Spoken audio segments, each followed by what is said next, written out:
Kamran Khan bureau chief اسلام آباد ہمارے ساتھ موجود ہیں، ان سے مزید ڈیٹیلز جانتے ہیں۔ جی کامران خان، بتائیے گا کیا کہیں گے؟ وہ مومنٹ جس کا سب کو انتظار تھا وہ سامنے آ چکا ہے۔ جی بالکل، دیکھیے وزیر اعظم محمد شہباز شریف نے اسلام آباد مفاہمت کی یادداشت پر دستخط کر دیے ہیں، اور اس حوالے سے وزیر اعظم نے اپنا پیغام بھی جاری کیا ہے، جس میں انہوں نے یہ کہا ہے، مجھے یہ اعلان کرتے ہوئے فخر محسوس ہو رہا ہے کہ آج امریکہ اور اسلامی جمہوریہ ایران کے درمیان تاریخی مفاہمتی یادداشت پر دستخط ہو گئے ہیں، اور وزیر اعظم شہباز شریف نے اس پر بطور ثالث دستخط کیے ہیں۔ اس یادداشت پر دونوں ممالک کے معزز صدور کے دستخط ہیں، یعنی امریکی صدر ڈونلڈ ٹرمپ کے اور ایرانی صدر مسعود پزشکیان کے، اور ان دو صدور یہ جو مین پارٹیز تھے، اور اس میں جو ثالث کا کردار ادا کیا تھا وہ پاکستان نے کیا تھا، تو اس حوالے سے ثالث کے طور پر وزیر اعظم شہباز شریف کے دستخط جو ہیں وہ اس کے اوپر ہیں۔ یہ الیکٹرانک دستخط ہیں جس کے اوپر مینولی آج اس کو سائن کر دیا گیا، اور ابھی کچھ ہی دیر پہلے اس کا جو وزیر اعظم نے نہ صرف یہ کہ پیغام بھی جاری کیا، اور اس پیغام میں انہوں نے دونوں صدور کا شکریہ ادا کیا۔ ان کا کہنا تھا کہ اس یادداشت پر متعلقہ حکومتوں کی اعلیٰ ترین سطح پر اس معاہدے پر دستخط جو ہیں وہ تنازع کے سفارتی حل کے لیے فریق ہے۔ اسلام آباد ایم او یو فوری طور پر نافذ العمل ہوگا، اور پہلے قدم کے طور پر ایران فوری طور پر آبنائے ہرمز کو کھول دے گا، اور اسی طریقے سے امریکہ بھی فوری طور پر جو بحری ناکہ بندی ہے آبنائے ہرمز کی وہ اس کو ختم کرے گا۔ اس موقع پر وزیر اعظم شہباز شریف نے امریکی صدر ڈونلڈ ٹرمپ کو دلی مبارکباد دی، اور ان کی جو پرامن اس تنازع کے پرامن حل کے لیے جو کوششیں تھیں اس کے لیے انہوں نے ان کو سراہا ہے۔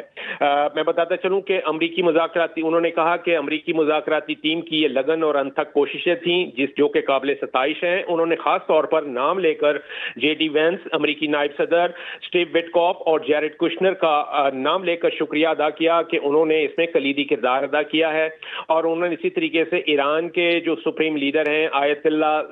اللہ سید مجتبیٰ حسینی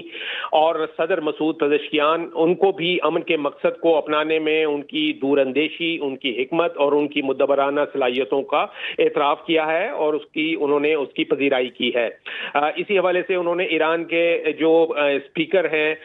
باقر غالبی اور عباس عراقچی، ان کی بھی کوششوں کا نام لے کر ذکر کیا ہے اور ان کی کوششوں کو سراہا ہے۔ انہوں نے خاص طور پر اس موقع پہ سعودی عرب، جمہوریہ ترکی اور عرب جمہوریہ مصر کی قیادت کو بھی اس سلسلے میں ان کے ناگزیر کردار کو سراہا ہے، اور اس کے علاوہ ساتھ ساتھ انہوں نے فیلڈ مارشل سید عاصم منیر کا بھی خصوصی تذکرہ کیا ہے، اور کہا ہے کہ ان کی انتھک کوششیں تھیں، بے لوث لگن تھی، اور ان کا یہ اہم کردار تھا جس کے باعث یہ امن اور علاقائی استحکام کے مقصد کو آگے بڑھانے میں کامیابی حاصل ہوئی ہے۔ آخر میں وزیر اعظم شہباز شریف نے دعا بھی کی کہ یہ مفاہمت کی یادداشت جو ہے یہ پورے خطے کے لیے وسیع تر افہام و تفہیم، باہمی احترام اور مشترکہ خوشحالی کے لیے ایک پائیدار بنیاد کا کام کرے۔ ٹھیک ہے کامران خان، یہ بتائیے گا کہ مفاہمتی یادداشت پر بطور ثالث دستخط کر دیے گئے ہیں، اور جبکہ سوئٹزرلینڈ کے لیے روانگی کب متوقع ہے؟ جی دیکھیے، ابھی اس کا کوئی ایسا شیڈول جاری نہیں ہوا۔ ابھی تک کی جو ڈیولپمنٹ ہے وہ یہی ہے کہ جو اس کے دونوں فریق تھے ان کے جو صدور ہیں، یعنی امریکی صدر ڈونلڈ جے ٹرمپ اور ایرانی صدر مسعود پزشکیان، ان دونوں نے باقاعدہ طور پر مفاہمتی یادداشت پر دستخط کر دیے، اور ثالث کے طور پر پاکستان کے دستخط جو ہیں وہ ہیں اس میں وزیر اعظم شہباز شریف نے بطور ثالث دستخط کیے ہیں۔ تو یہ الیکٹرانک دستخط ہیں۔ کہا یہ جا رہا تھا کہ جمعے کے روز اس کی جو ہے وہ باقاعدہ تقریب ہوگی سوئٹزرلینڈ میں، جنیوا میں۔ ابھی اس کا کوئی شیڈول جو ہے ایز سچ حکومت کی جانب سے وہ سامنے نہیں آیا۔ جی ٹھیک ہے کامران خان، یہ بھی بتائے کوئی شیڈول سامنے نہیں آیا ہے تو کیا جو ان کی جانب سے بتایا جا رہا تھا جو روانگی ان کی متوقع ہے کب تک وہ اناؤنس کر دیں گے؟ جی دیکھیں، جو اس سے پہلے بھی وزیر اعظم نے یہ کہا تھا، اور امریکی صدر کی جانب سے بھی یہ کہا گیا تھا کہ اس کی جو باقاعدہ تقریب ہوگی وہ تقریب